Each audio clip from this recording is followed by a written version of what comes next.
Welcome to the AI Hustle Podcast, the podcast where we break down the latest in AI news, tools, and interview experts helping you hustle and do more using AI. If you've been following the podcast for a while, you'll know that over the last 6 months, I've been working on a stealth AI startup. Of the hundreds of projects I've covered, this is the one that I believe has the greatest potential. So today I'm excited to announce AIBox. AIBox is a no-code AI app building platform paired with the App Store for AI that lets you monetize your AI tools. The platform lets you build apps by linking together AI models like ChatGPT, Midjourney, and 11 Labs. Eventually will integrate with software like Gmail, Trello, and Salesforce, so you can use AI to automate every function in your organization. To get notified when we launch and be one of the first to build on the platform, you can join the waitlist at aibox.ai. The link is in the show notes. We are currently raising a seed round of funding. If you're an investor that is focused on disruptive tech, I'd love to tell you more about the platform. You can reach out to me at jaden@aibox.ai. I'll leave that email in the show notes. Today, Apple has blocked a popular email app that used ChatGPT technology inside of it from posting an update to their app.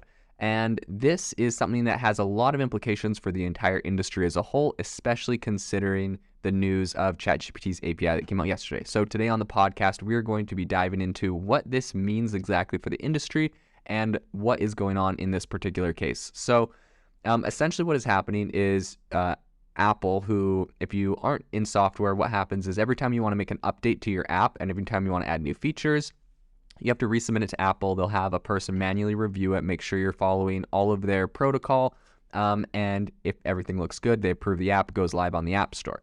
Now, recently, there has been an app called Bluemail, which is not a new app, but it's an email app, and they have integrated ChatGPT technology to help people with writing their emails.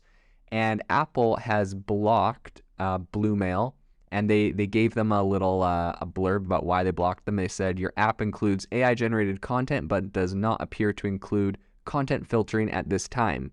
And essentially what they're saying is that they would like Bluemail to update their app and say that it's only for people that are 17 years and older, because it could, have content, like essentially they're saying that the AI built into this email thing could say things that are inappropriate, sexual, reference drugs, or other things like that. So it's pretty interesting. Of course, Volach, who's the CEO of Bluemail, is, vehemently denying that, there's this issue. And furthermore, I think the point he makes is, there's hundreds, maybe thousands of these apps that have integrated ChatGPT. Personally, I created an app called Self-Pause. It's an AI life coach, and we use ChatGPT technology, mostly different APIs from OpenAI, but we have a whole bunch of these AI life coaches and these life AI chats that people can go on and talk about their problems and work through them,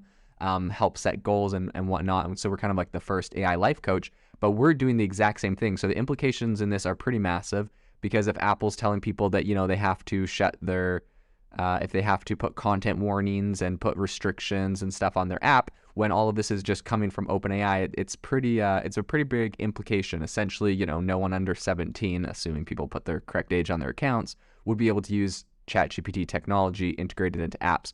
And what's interesting is, Bluemail, it probably has it's not just an open pipe to ChatGPT.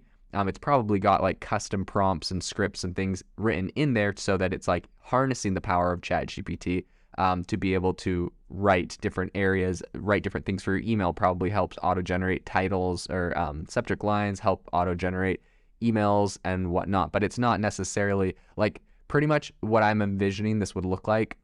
If I was writing using ChatGPT to write like an email helper, I would have a prompt in there. So you're on your email app, I would have a prompt in there that says, read the previous email. Based off of that, come up with a reply.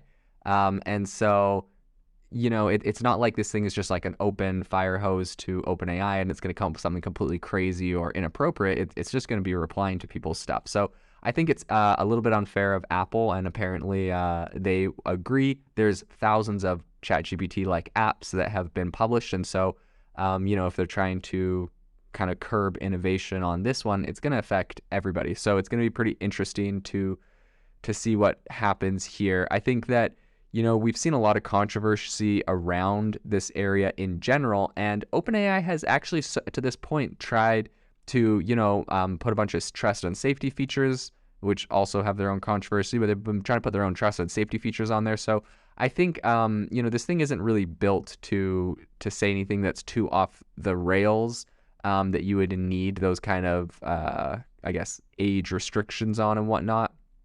So it's going to be pretty interesting to see what happens there. At the moment, Bluemail is fighting back and saying that they don't need, this new restrictions.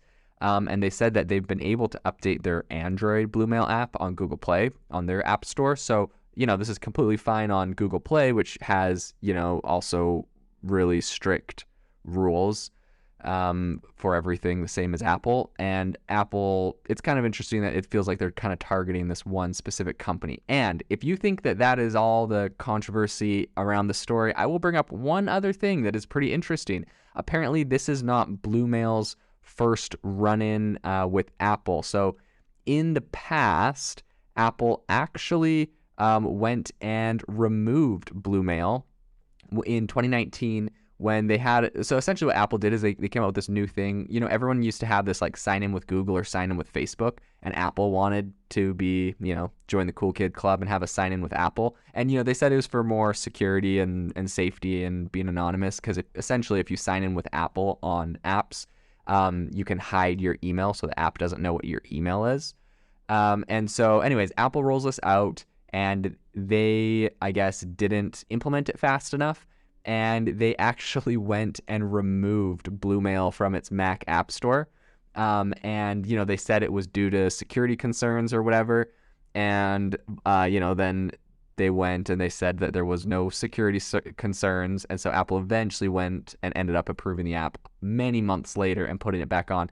But in my opinion, I almost wonder, so actually that went to a lawsuit. They tried to sue Apple, and a federal judge dismissed the case, saying that they didn't have enough evidence of Apple's monopoly power and anti-competitive behavior. But it's kind of interesting because Apple has their own email app. And so this whole Bluemail thing, which essentially lets you put your email onto a different email app, technically is directly competing against iOS's email app. So it's kind of interesting. They tried doing the lawsuit. It didn't work. But I will say what is interesting is that the antitrust lawyer, Jonathan Cantor, who is hired by, the legal team at Bluemail, he's a legal counsel in their antitrust case against Apple. And in 2021, that same lawyer took over as head of the antitrust division at the U.S. Justice Department, which is currently pursuing its own antitrust investigation into Apple. So I'm not sure exactly what's going to happen there. It's pretty interesting. Obviously, when you see these massive tech giants, Apple and Google, with essentially it's a duopoly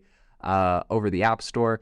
When someone comes and kind of threatens one of their in-house apps and it looks like they're retaliating, it's not a very good look. So it's going to be interesting to see what happens with Apple in this case, if they're able to, kind of make these ChatGPT apps obey them pretty much. And if they're going to roll this out to all ChatGPT apps, like all apps that are using this technology. It is kind of interesting. They're specifically targeting an app that they previously have had a beef with. So that really doesn't look good as far as antitrust and anti-competitive perspective. But it'll be interesting to see how this story rolls out in the future. If you are looking for an innovative and creative community of people using ChatGPT, you need to join our ChatGPT creators community. I'll drop a link in the description to this podcast. We'd love to see you there, where we share tips and tricks of what is working in ChatGPT. It's a lot easier than a podcast, as you can see screenshots, you can share and comment on things that are currently working. So if this sounds interesting to you, check out the link in the comment. We'd love to have you in the community. Thanks for tuning in to the AI Hustle podcast. If you could do us a massive favor, we would really, really appreciate it if you could leave us a review wherever you get your podcasts. This helps people find the podcast. It helps people know this is a good place to go. And we would really, really appreciate it, as it helps us continue to bring on incredible guests and share incredible content for you to listen to.